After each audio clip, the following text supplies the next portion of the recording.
अमीर खुसरो ॾाढो ख़ूबसूरत लिखियो आहे त जफ़ा कम कुन के फ़रदा रोज़े महशर, जफ़ा कम कुन के फ़रदा रोज़े महशर, मियाने आशिकां शर्मिंदा बाशी। हुन जो चवणु आहे त आशिकनि ते एतिरी जफ़ा न कर जो बरोज़े क़यामत उन्हनि जे साम्हूं तोखे शर्मिंदा थियणो पए। ही कहिड़ा आशिक आहिनि? ही उहे ई आशिक आहिनि जिन लाइ लतीफ़ बि चयो त वेव ॾिसी वहसन घणो। समाज में तख़लीक़कार शाइर मौसीक़ार जीअं शेख अयाज़ चयो त पहिरियों पहिरियों लफ़्ज़ ख़ुदा जो कुन फ़यकून, पहिरियों पहिरियों लफ़्ज़ ख़ुदा जो कुन फ़यकून, शाइर मौसीक़ार सभ में साॻियो जोश जुनून। त ही जेके तख़लीक़कार ज़हन थींदा आहिनि, इन्हनि जो ज़हन थोरो समाज खां मुख़्तलिफ़ हूंदो आहे, छो त ही समाज खे पंहिंजी हिकु अलॻि ज़ाविये अलॻि अख सां ॾिसंदा आहिनि ऐं उन अलॻि ज़ाविये सां ॾिसण जे करे समाज खां हुननि जी जेका मूवमेंट आहे उहा बर्दाश्त न थींदी आहे। पोइ हुननि जे लाइ तकलीफ़ूं खड़ियूं कयूं वेंदियूं आहिनि ऐं उन्हनि तकलीफ़ुनि सबबु हू को न को हिकु अहिड़ी राह वठंदा आहिनि जेका ॾाढी तकलीफ़दा हूंदी आहे। मिसाल तौरु पाण अॼु हिन हमसरी अदबी निशस्त में जंहिं किताब सां हाज़िर थिया आहियूं, उहो किताब इन सॼी रूदात ते आहे। ही किताब उन्हनि 13 प्रोफाइल्स ते मुश्तमिल आहे जिन लेखकनि, तख़लीक़कारनि, आर्टिस्टनि पंहिंजी ज़िंदगीअ जो अंत पाण आंदो। उनजे पोयां कहिड़ा नफ़्सियाती सबब उहे सभु हिन डॉक्यूमेंट कया आहिनि। उन्हनि 13 प्रोफाइल्स में जेको पहिरियों पहिरियों हुन प्रोफाइल ॾिनो आहे उहो मशहूरु नावल निगार, कहाणीकार अर्नेस्ट हेमिंगवे जो ॾिनो आहे।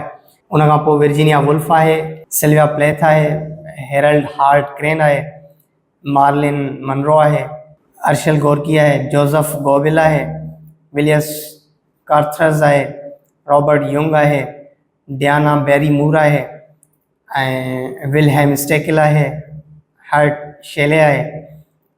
ही हू पी शेले न आहे, ही हर्ट शेले ही ॿियो शाइर आहे। एलिन आहे, थॉमस चेटरटन आहे, स्टेफन क्रेन आहे, हार्ट क्रेन आहे। पंहिंजी जेका अॼोकी गुफ़्तगू हूंदी उहा मशहूरु जेके चंद माण्हू आहिनि, हेमिंगवे आहे, वर्जीनिया वुल्फ, सिल्विया प्लेथ आहे, थॉमस चेटरटन आहे, उन्हनि ते ई हूंदी। उन किताब जो तर्जुमो उर्दू में थियो जंहिंजो ज़ेबा नौरीन साहिबा तर्जुमो कयो जिस्मो जान से आगे जे नाले सां। हाणे हिन में जेके प्रोफाइल्स आहिनि उन में सभ खां पहिरीं जंहिंजो प्रोफाइल अचे थो उहो अचे थो अर्नेस्ट हेमिंगवे जो। हेमिंगवे बहितरीनु नावल निगार ऐं बहितरीनु कहाणीकार हो। हेमिंगवे जे लाइ एम.जे. मीकर लिखियो आहे त तमामु घणी रिसर्च करण खां पोइ इहा शइ वाज़े थी, एक्सप्लोर थी ऐं डिस्कवर थी त हेमिंगवे पंहिंजे वालिद साहब मां मुतासिर हो ऐं हुन जेका सुसाइड कई उन जे पोयां जेको वॾे में वॾो सबबु हो उहो इहो हो त हुन जे वालिद साहब 61 ईयर्स जी उमिरि में पंहिंजो पाण खे शूट करे छॾियो ऐं हेमिंगवे साॻी तरह पाण खे 60 ईयर्स जी एज में शूट करे छॾियो।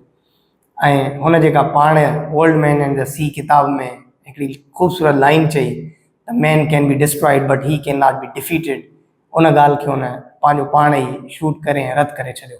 उनखां पोइ जेका ॿी प्रोफाइल आहे उहा अचे थी वर्जीनिया वुल्फ जी। वर्जीनिया वुल्फ बि ख़ूबसूरत लेखका हुई, ख़ूबसूरत हुनजा नॉवल्स आहिनि ऐं वर्जीनिया वुल्फ ऐं हुन हार्ट क्रेन जो ॿिन्हिनि जो तक़ाबली जाइज़ो वरितो आहे राइटर।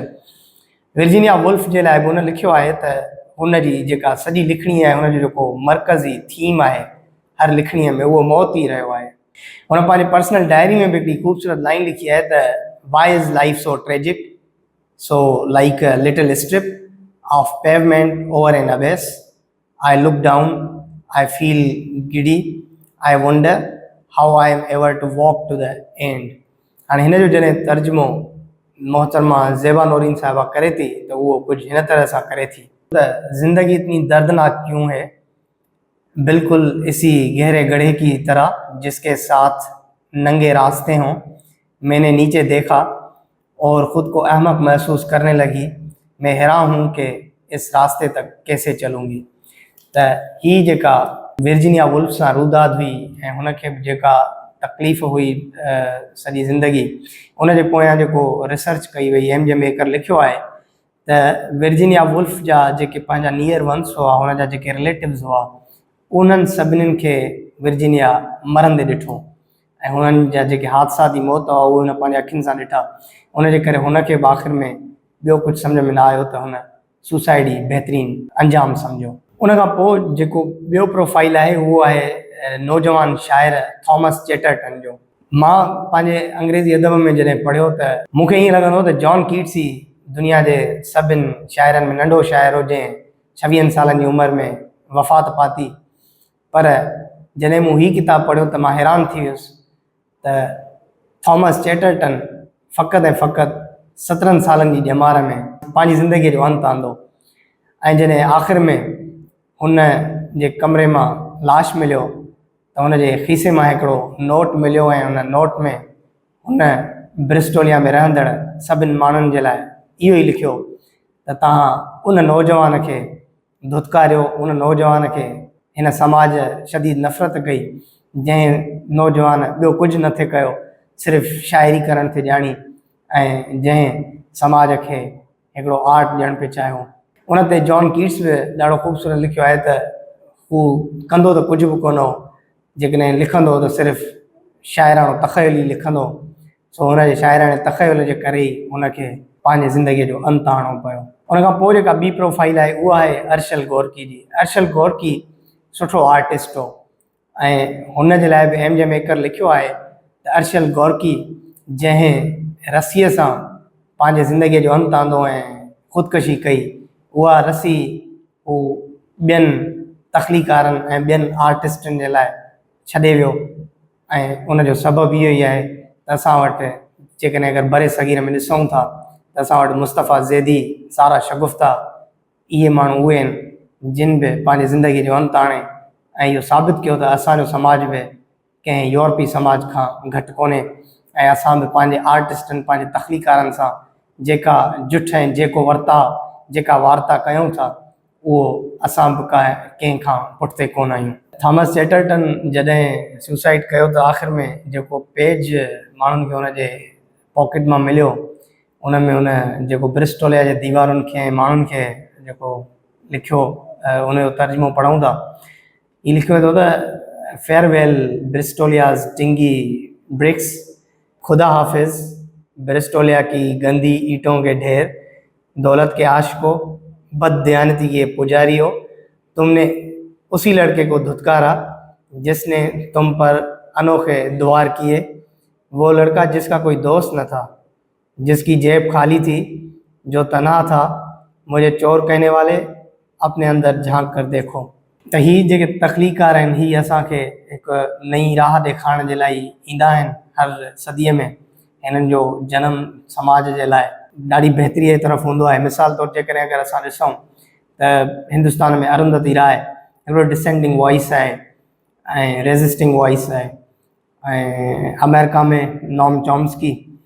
सो ही जेके डिसेंडिंग वॉइस आहिनि ही समाज लाइ ॾाढो कारआमद साबित थींदा आहिनि। हुनजो सबबु इहो आहे त जेकॾहिं ही न हुजनि त हिकिड़ी इंसानी जेको रवैयो आहे ऐं जेको हुकूमती रवैयो आहे, बल्कि जेको प्लंडरिंग रवैयो आहे उहो सदाईं प्रमोट थींदो रहे।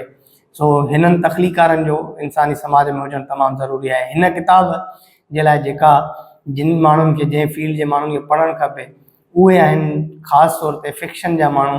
मां ही तमामु जेके कहाणीकार नॉवल निगार दोस्त आहिनि उन्हनि खे ही किताबु ज़रूरु पढ़णु खपे, छो त मूं इहा ॻाल्हि तमामु घणी शिदत सां महसूसु कई आहे त जॾहिं बि को दोस्त कहाणी लिखे थो, नॉवल लिखे थो ऐं हुन में जेकॾहिं अगरि हुननि जो प्लॉट या हुननि जो क्लाइमेक्स ख़ुदकशी वारो आहे त हुननि ही किताबु नाहे पढ़ियो हूंदो। उनजे करे जॾहिं हू जेके साइकोलॉजिकल जेके नफ़्सियाती उन में रीज़न्स पेश करे ऐं प्रोटेगनिस्ट खे सुसाइड कराईंदा आहिनि त उहे ॾाढा खिल जोगा हूंदा आहिनि। मतिलबु तव्हांजो ज़हन कॾहिं बि उन्हनि खे तस्लीम ई न कंदो। त उन करे ही जेको असांजो फिक्शन वारा दोस्त आहिनि उहे हिन किताब खे ज़रूरु पढ़नि।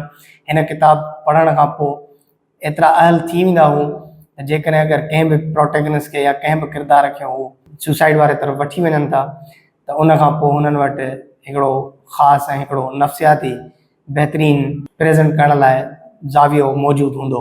चवण जो मक़सदु त ही जेको आर्टिस्ट या जेके लिखारी या जेको तख़लीकार तबिको आहे इन्हनि जे लाइ असांखे तमामु घणो संजीदा थियणो पवंदो, न त सारा शगुफ्ता जो मिसाल बि असांजे साम्हूं आहे, आनस मुइन जो मिसाल बि असांजे साम्हूं आहे। त इन जे लाइ को बि अहिड़ो तहरुक पैदा न थी सघियो आहे हुकूमती लेवल ते। सो इन जे लाइ असां सभु गॾिजी जेके तख़लीकार आहियूं, असांखे ई उन्हनि सभिनी माण्हुनि जो एहतराम, उन्हनि सभिनी तख़लीकारनि खे अवलियत, उन्हनि सभिनी माण्हुनि खे स्पेस ॾियणो पवंदो जिन माण्हुनि जो को न को समाज में कंट्रीब्यूशन आहे। उमेदु आहे तव्हांखे हीअ किताबु पसंदि ईंदो। हाज़िर थींदासीं ॿिए दफ़े कंहिं ॿिए महिमान सां, कंहिं ॿिए किताब सां।